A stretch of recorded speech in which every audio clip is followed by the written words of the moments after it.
PM ने मध्य पूर्व के युद्ध को इस दशक का सबसे बड़ा संकट बताया है। जैसे हमने कोरोना को मिलकर हराया था, वैसे ही अब इस आर्थिक युद्ध को हराने के लिए पीएम ने हर भारतीय से 7 बड़े बदलाव की मांग की है। आज के इस वीडियो में हम डिकोड करेंगे पीएम मोदी के इस मास्टर प्लान को। पीएम मोदी ने विदेशी मुद्रा भंडार यानी कि फॉरेन रिजर्व को बचाने के लिए 7 सूत्री फॉर्मूला दिया है, जिसमें सबसे पहले बात की है ईंधन की बचत की। पेट्रोल डीजल का कम इस्तेमाल करने के लिए कहा गया है। मेट्रो और इलेक्ट्रिक बसों को अपनी पहली पसंद बनाने के लिए कहा गया है। वहीं देखिए, दूसरा है सोना खरीदने से मना करने की अपील। देखिए, सोने का आयात देश की जेब पर भारी पड़ता है। पीएम ने कहा, जब तक हालात सामान्य न हो नई खरीद टाल दें। इसके बाद है खाद्य तेल में कटौती। खाना पकाने के तेल के आयात पर भारी डॉलर खर्च होते हैं। खपत कम करना सेहत और देश दोनों के लिए ज़रूरी होगा। इसके बाद है वर्क फ्रॉम होम पर फोकस।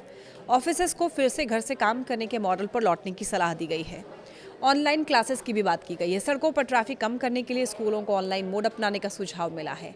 विदेशी यात्रा टालने की बात की गई है। अनावश्यक विदेश यात्राओं से बचने के लिए कहा गया है, ताकि देश की पूंजी देश में ही रहे। इसके अलावा कर्तव्य को प्राथमिकता देने की बात की गई है। अपनी सुख सुविधा से पहले देश के प्रति कर्तव्य को रखें। पीएम मोदी ने ये साफ साफ कहा है कि अगर कोरोना सदी का सबसे बड़ा संकट था, तो ये युद्ध इस दशक का सबसे बड़ा खतरा है। वैश्विक सप्लाई चेन टूट चुकी है, महंगाई का दबाव बढ़ रहा है। सरकार अपनी तरफ से कोशिश कर रही है, लेकिन पीएम का मानना यह है कि बिना नागरिकों के सहयोग के हम इस वैश्विक आर्थिक सुनामी से पूरी तरह सुरक्षित नहीं रह पाएंगे।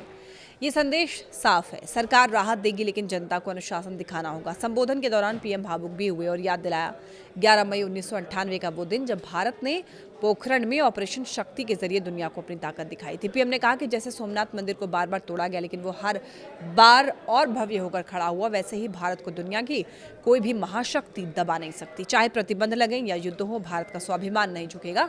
साथ ही उन्होंने तुष्टीकरण की राजनीति करने वाली ताकतों पर भी तंज कसा है, जो राष्ट्रीय स्वाभिमान से ऊपर राजनीति को रखते हैं। प्रधानमंत्री की यह अपील केवल एक सुझाव नहीं, बल्कि एक इकोनॉमिक वॉर क्राई है। भारत अपनी अर्थव्यवस्था को मजबूत रखना चाहता है, लेकिन इसमें आपकी और हमारी छोटी छोटी बचतें एक बड़ी भूमिका निभाएंगी, ऐसा प्रधानमंत्री ने कहा। तो क्या आप पीएम मोदी की इन अपीलों से सहमत हैं? क्या आप देश के लिए अपनी लाइफस्टाइल में यह बदलाव करने के लिए तैयार हैं? हमें कमेंट में जरूर बताएं।